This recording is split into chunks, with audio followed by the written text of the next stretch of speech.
Welcome to TMS Insights, the February reporting season done. It's part 2 of our review of the season. And as mentioned in part 1, we're going to go through some of the ideas that our dealing desk came up with that were particularly interesting for you to look at and hear about after the reporting season. In some case stocks, you can go out and buy. Other cases, things of real interest in the market and things to keep an eye on. So Ben, we had Matt Salmon who listened in on the Fairfax call and was particularly interested in the post-domain separation business and how it looks. And there were some pretty surprising elements there. Tyler, I mean, one thing I'll just say to start with is one of the best performing areas of our market were the old media businesses. Right. Channel 9, Seven West Media and Fairfax had unbelievable share price rallies after their results. And what we're seeing, I think, is a continued focus on pulling in costs, but we're starting to see better revenue outcomes from these businesses as they're rebasing themselves. And if we're looking at a slide here on Fairfax, I think the thing that Matt really picked out that he liked is that, and that the CEO alluded to, was that people are starting to become more willing to pay for quality journalism.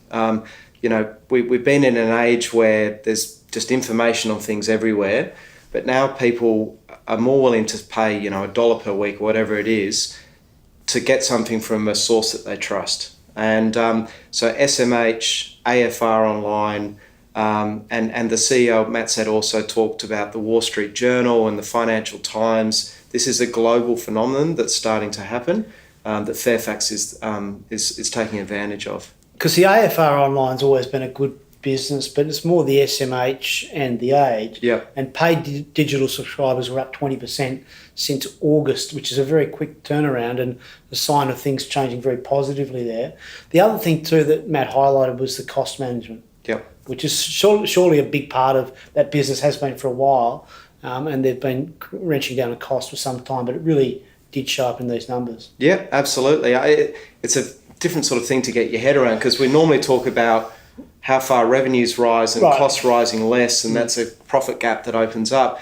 This is the opposite, where revenue's going backwards, but cost is going backwards faster, and that's opening up profit growth. Right, which is a value add for a shareholder. Absolutely. So one area of interest, and it really piqued Matt's interest, was Stan, which is the video on demand business, the Australian-owned Nine and Fairfax-owned business. That has grown to now 930,000 subscribers. It's been going for only 2 years. Yeah. And so that's almost 1 million subscribers. And what's particularly interesting is it'll hit profit next year. Yeah, I mean, I was amazed by this, because you think it was a winner-take-all. Netflix, we know, has become so dominant so quickly in Australia, but people, for whatever reason, are still willing to pay for a second service, and that's not changing. If anything, it's accelerating. So, there are new business opportunities being opened up out of Fairfax. Yeah. And the thing we haven't spoken about, which is very important with Fairfax as well, is that Domain actually had a really good set of numbers. Yeah. And they still retain a 60% ownership of Domain. Yeah. And as we saw with REA, the slowdown of the housing market in Sydney and Melbourne is helping those businesses. That's similar. right. And your point's good, because Domain is the biggest contributor. And there were worries in January with the departure of Anthony Catalano that the business wasn't going to deliver. It did, and that was helpful, obviously, for Domain, but for Fairfax as well. So that was Matt's idea, Fairfax, which is terrific. We've got a few Matts here, of course. Matt Waters, the newest member of our team, was on the AGL call and was very interested. AGL's pulled back a long way. It's trading around year lows at the moment, and in fact we think it's a pretty good buy at the moment. Yeah. So good growth in all the metrics, Ben. Yeah. From AGL. Two other results I thought were outstanding. Matt listened into AGL and I listened into Origin, and both of those domestic energy businesses, the retail businesses, posted very strong numbers. Yeah. So as we're seeing rising energy prices, but also as we're seeing these companies source their energy from different places. In the case of AGL, looking back, it was the Loy Yang acquisition that really was a game changer for them. Yep. But I believe this company's on a great dividend yield. Yeah, so earnings per share, underlying EPS, was up 30%. The return on equity was up from 8.9 to 11.7%. There was very strong cash generation. Wholesale margins were better, which is great, Ben. and a really good all-round result. You mentioned the additional generation. What's very likeable about AGL is it's vertically integrated. So it's protected from price rises in the system. Yep. I guess there has been this, and I think one reason you could say why the stock's a bit out of favour has been the federal government sort of threatening to intervene in energy markets and those sort of things. But it's a very complicated process, and we're seeing the same with APA, Australian Pipeline Trust. I tend to think that's probably a buying opportunity because I think intervention will be minimal, if anything, and it's pretty hard to reinvent the wheel. Yes, and obviously Brokers Uptown overall pretty happy with it. Buyers around a lot of them.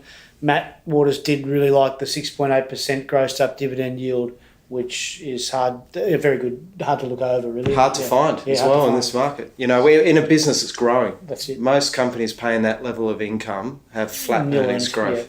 So a good outlook for AGL, and that is certainly one you can look at and talk to your advisor about. Magellan Financial Group was Matt Stevens' pick. This is one we've talked about before. We certainly like this one. This has been a good stock for over a long period of time and looks great on those numbers too, Ben. Absolutely. I think this is a business that, we've sort of spoken about it. It has delivered great outcomes for shareholders and for its investors, I think importantly as well. And the performance of the business has been strong. We're seeing inflows. It pays a good dividend yield for a growing business as well, 5% fully franked, similar to AGL. But I think the thing that's triggered both of our interests is the Airlie acquisition. Yes, and that's right. John Sevior and Matt Williams, two of the best regarded Australian equities managers. They've built Airlie to about a $6 billion fund business, which is of good size, but not in the top tier by any stretch. No. And we think that they're great money managers, but maybe not the ideal people to run that business. And by backing into Magellan, where the operations can be managed by the existing Magellan system, can potentially move to a FUM of 20 to 30 billion. Magellan not having any current Australian equity offering, I think their investors would be very receptive to the Airlie offering. Definitely. And I guess if you're thinking about what's the threats to a business like this, you've always got to bear it in mind because the share price of Magellan, clients might have noticed, have been weak recently. It has just gone ex-div. But Magellan, Platinum, BT, Janus Henderson Group have all been weak recently. Yes. And as we've seen that volatility on international markets and the pullback, these companies do tend to underperform falling markets and outperform rising markets. But over time, markets will rise. And if you're a longer term shareholder, that should benefit you ideally. And on the metrics, the forward PE of 16 times isn't demanding for the growth we'd expect. Yep. Because we can now see $100 billion here. That's the thing. With Airlie, I think that's achievable. That's right. Yeah.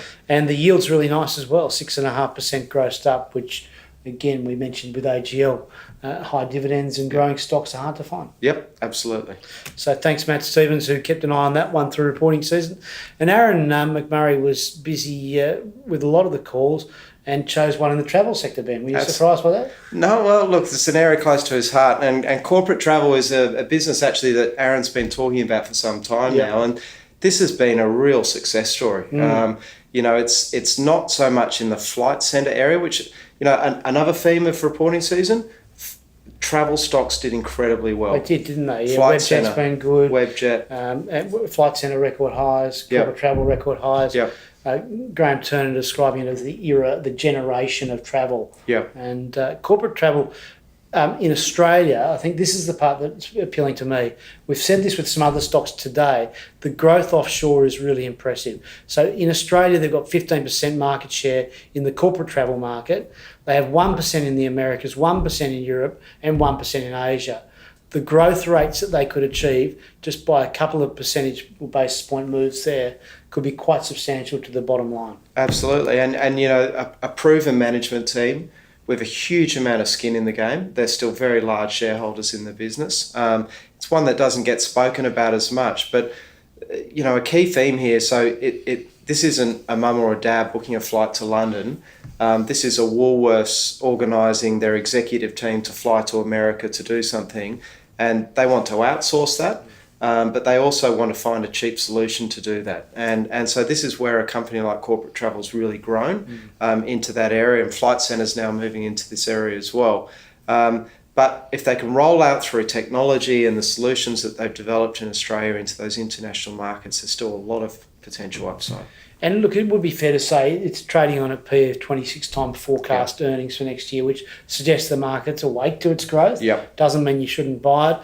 Aaron's recommending that the stock can be bought, when it gets into the mid to low $20 mark. So a great growth stock, and one that impressed. It was typical too, Ben, just to bring this to a bit of a close in terms of these leading mid-cap stocks in the Australian market, which really were the highlight of the reporting season. Absolutely. I think the blue chip shares in our market, taking out probably CSL and Macquarie Bank, continue to post subpar earnings growth, and the focus is more on dividend yield and costs and those sort of things. But where we're seeing some more exciting stories and certainly some more exciting returns has been in those mid-cap stocks. And they find it easier to move into niches that they can exploit, they can make money out of, and they can do it quicker.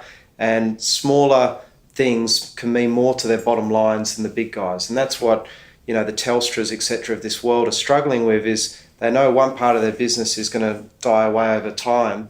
To replace it with something else warrants a huge acquisition or investment, and that in itself is risky. They end up having to defend market share rather than acquire it. Absolutely. So, everyone needs a balance of these stocks in their portfolio, but the theme continues that a fairly stagnant overall market, sort of moving higher, and it is close to a 10-year high now, but it's that next level down which is pushing the index. It's not the big guys. Well, we hope you've enjoyed the wrap of the reporting season and the wide variety of contributions from the dealing desk to give you some range and opportunities to look at. That's all for now.